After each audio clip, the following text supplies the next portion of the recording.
everyone, I am Lavisha Pal from class 10C and today I am here to present an INS presentation.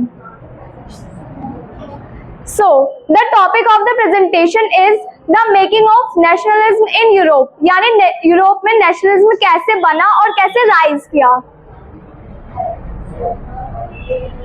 इसके other contents जो है वो है the aristocracy at the new middle class, what did liberal nationalism stand for, a new conservatism after 1815 and the revolutionaries. So let's begin with the introduction. A series of events. तो जो rise of nationalism हुआ था Europe में वो किसी single event के बाद नहीं हुआ था, वो एक सीरीज ऑफ इवेंट्स के बाद हुआ था. जैसे एक के बाद एक इवेंट्स होते गए वहां पर जिसकी वजह से नेशनलिज्म ऑफ यूरोप हुआ था. तो ये स्टार्ट कब हुआ था? बेसिकली जो नेशनलिज्म है वो स्टार्ट हुआ था 18th सेंचुरी में और वो अपनी पीक पर पहुंचा था 19th सेंचुरी में. तब तक यूरोपियन कंट्रीज में जो है नेशनलिज्म जो है वो स्प्रेड हो चुका था. The dream of worldwide democratic and social republics. तो 1848 में फ्रेडरिक सोरियो जो एक फ्रेंच आर्टिस्ट है, उन्होंने एक सीरीज ऑफ 4 प्रिंट्स की एक सीरीज बनाई थी जिसमें उन्होंने अपना ड्रीम विजुअलाइज किया था. तो उनका ड्रीम क्या था? तो बेसिकली उनका ड्रीम था एक ऐसा वर्ल्ड हो जो डेमोक्रेटिक एंड सोशल रिपब्लिक से मिलकर बना हो, यानी लोकतांत्रिक और राजनीतिक गणतंत्र से मिलकर बना हो. ठीक है. और इसके अंदर जो उनका पहला प्रिंट है उसमें दिखाया जा रहा है कि जो यूरोपियन पीपल्स हैं एंड जो अमेरिकन पीपल्स हैं वो एक लॉन्ग मार्च कर रहे हैं in a queue just like a train, और वहां पर एक स्टैचू ऑफ लिबर्टी है और वो उसके पास जो है होमेज ऑफर कर रहे हैं. So what is a nation? तो यहाँ पर सबसे एक मेन क्वेश्चन आता है कि नेशन क्या होता है. तो बेसिकली हम सभी को पता होता है कि नेशन क्या होता है, बट समटाइम्स हमें उसका एक्चुअल मीनिंग नहीं पता होता है. तो the culmination of a long past of endeavours, sacrifice and devotion. यानी नेशन के अंदर हम काफी सारी कॉमन चीजें देखते हैं कि कॉमन कल्चर्स, कॉमन लैंग्वेजेस, ठीक है. बट नेशन जस्ट कॉमन चीजें नहीं होता, उसके अंदर और भी अदर चीजें होती हैं.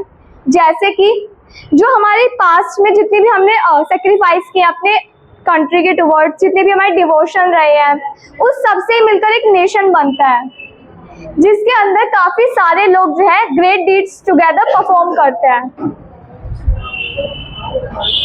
So the next topic is the aristocracy and the new middle class. तो स्टार्ट करते हैं एरिस्टोक्रेसी से. यानी एरिस्टोक्रेट्स कौन थे?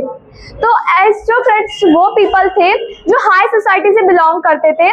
जैसे कि हमने पास्ट में फ्रेंच रेवोल्यूशन में पढ़ा था कि जो फर्स्ट स्टेट थी उसके अंदर जो राजा महाराजा लोग थे तो उनको बर्थ प्रिविलेजेस मिलते थे. तो वही हाई सोसाइटी जो पीपल बिलोंग करते थे वो एरिस्टोक्रेट्स थे.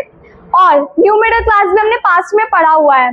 तो बट न्यू मिडिल क्लास यहाँ पर एमर्ज होती है, वो लोग होते हैं जो अपने आप को आगे बढ़ा रहे थे पढ़कर और नॉलेज से, जो कि एंटरप्रेन्योर्स से, बिजनेसमैन थे, प्रोफेशनल्स से, डॉक्टर्स, मर्चेंट्स, बैंकर्स, लॉयर्स, जितने भी अच्छे खासे लोग थे.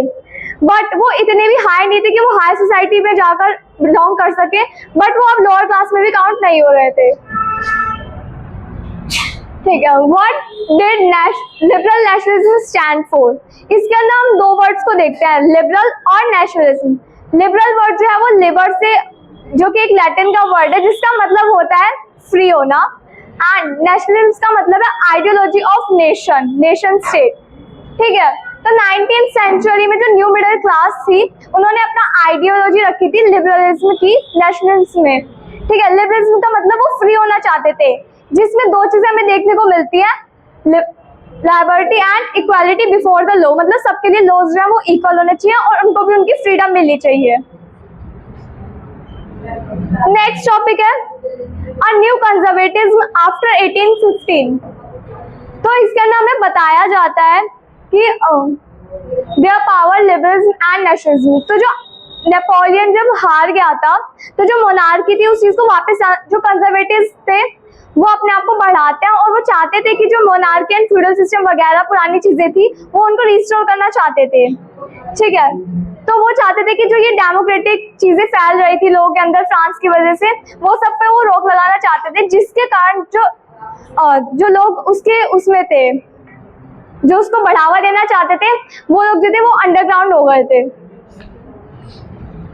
द रेवोल्यूशनरीज, तो ये वही लोग थे जिन्होंने आगे जाके रेवोल्यूशन को बढ़ावा दिया था, यानी वो कंजर्वेटिव्स को अपोज करते थे। वो चाहते थे कि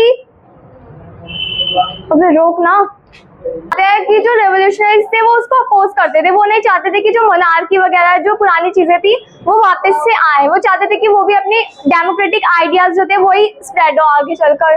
तो वो मोनार्कियल फॉर्म्स को अपोज करते थे और लिबर्टी एंड फ्रीडम को बढ़ावा देते थे। तो कंक्लूजन्स क्या निकलते हैं इस चीज के? तो यूरोप में 19th सेंचुरी में नेशनलिज्म और जो रेडिकल चेंजेस आए थे पॉलिटिकली एंड सोशली सिनेरियोज हुए थे, और वहां पर कोई भी डिस्टिंक्ट नेशन नहीं था पहले, बट बाद में उस चीज की बढ़ोतरी स्टार्ट हुई थी एंड जो आउटकम था वो निकला था यूरोप में नेशनलिज्म का आना। Thank you.